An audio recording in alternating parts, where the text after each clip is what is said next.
We hear it time and time again from YouTubers. If you're underweight or skinny, go on a bulk. And if you're overweight, focus on cutting. But what if you're skinny fat? You might be wondering, should you go on a cut or should you go on a bulk? Well, you've come to the right place for that answer. In this video, I'll explain what skinny fat is, how it happens, and what to do about it. And stay tuned because I'm gonna highlight one huge mistake people make when trying to get rid of skinny fat so you guys can avoid doing it. You guys would then be on the right path to having that nice, capable V-taper physique.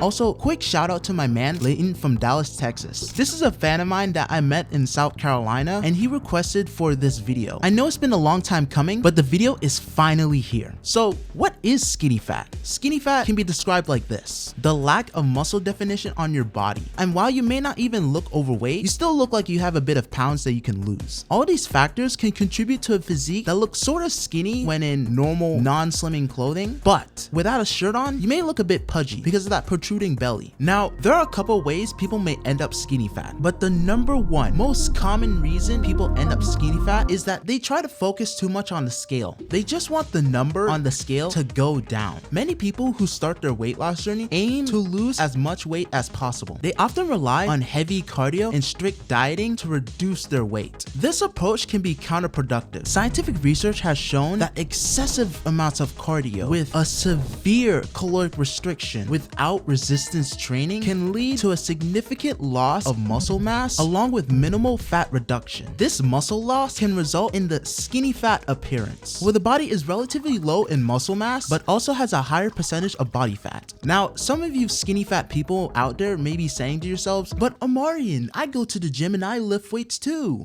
Well, you could just not be focusing on, for example, getting stronger on compound lifts week by week. That's a big one. Number two, you're probably also not tracking your workouts. You may not even be focusing on higher rep training. There's a ton of different mistakes that you could be making, but those are the big ones. But to remedy these common mistakes, all you need to do is simply just track your workouts, man. Literally just download the Strong app or Alpha Progression app on the App Store and use that to track each and every single exercise you do in the gym. And try to progress each exercise week by week to continually preserve your muscle mass and also potentially even gain some muscle mass. I know that definitely sounds exciting too. Now make sure to stick to the end part so that I can explain to you guys how to fix skinny fat, especially for the last point that goes into the most important aspect people are gonna ignore, which is in their diet. Another reason people become skinny fat is because of poor dietary habits, specifically insufficient protein intake and or significantly restricting the amount of calories that you take.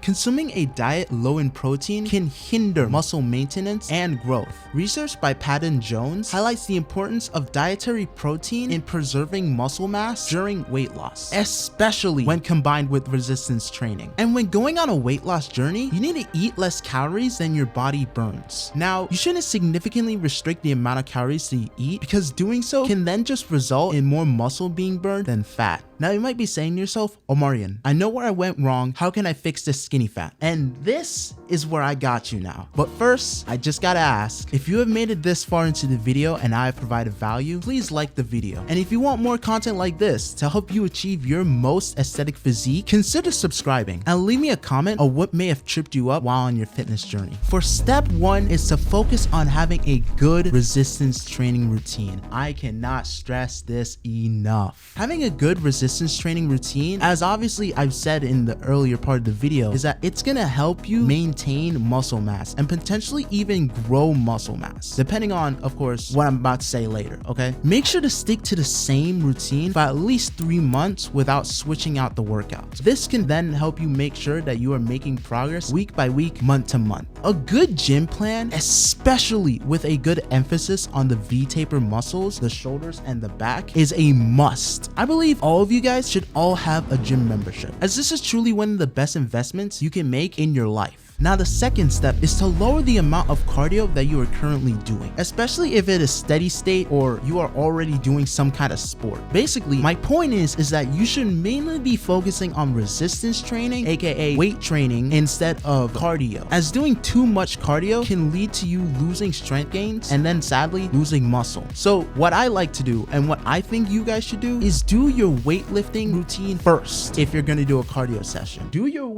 go to the gym, do your weightlifting routine, and then right after that, then you can do your cardio. This allows you to maximize the amount of gains that you can make. Now for the last step that we are going to focus on here, it is going to be your diet. And this is where things may get a little bit complicated, okay? But just bear with me, I'll break it down as much as possible so that you guys can understand. But first, we need to calculate our maintenance calories. So for the most accurate weight possible, weigh yourself when you wake up tomorrow, first thing in the morning, so that you are completely fasted and nothing like water or food is throwing off your weight. Now with the number on the scale, go to this calorie calculator. I'll actually leave a link in the description below so that you guys can easily access it, and type in your weight. It will give you guys the maintenance calories, which is really the only thing we need. Now I'm gonna show you guys this chart right on screen and break things down to help explain to you which path you should choose. If you have severely restricted your diet to more than 1,000 calories below your maintenance for over a month, then we have to start a reverse diet, which is by adding 150 calories per week until you reach your maintenance. After you reach maintenance, then you should go and focus on just eating at maintenance and focus on going on a body recomposition. Now, for you guys who haven't tried going on a diet before or restricting your calories, any one of the two, I am going to show this chart on screen. Compare yourself to the images on the screen and decide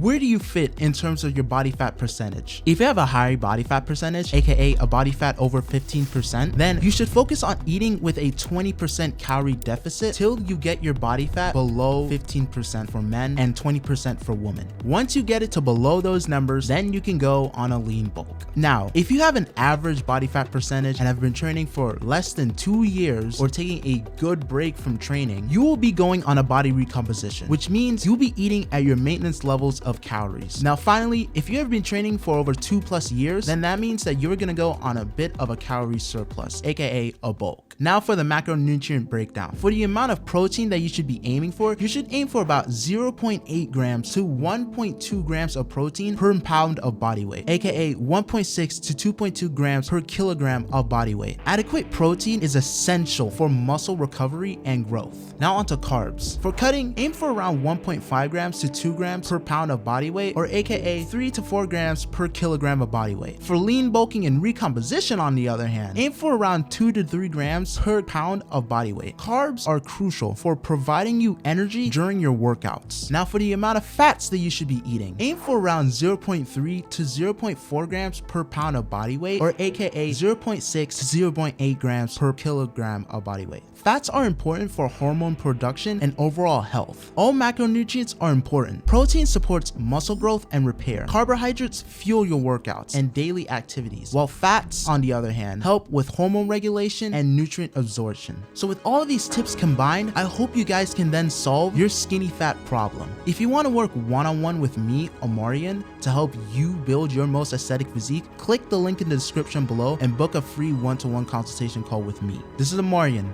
signing out. Don't be average, be exceptional. That's a good ending.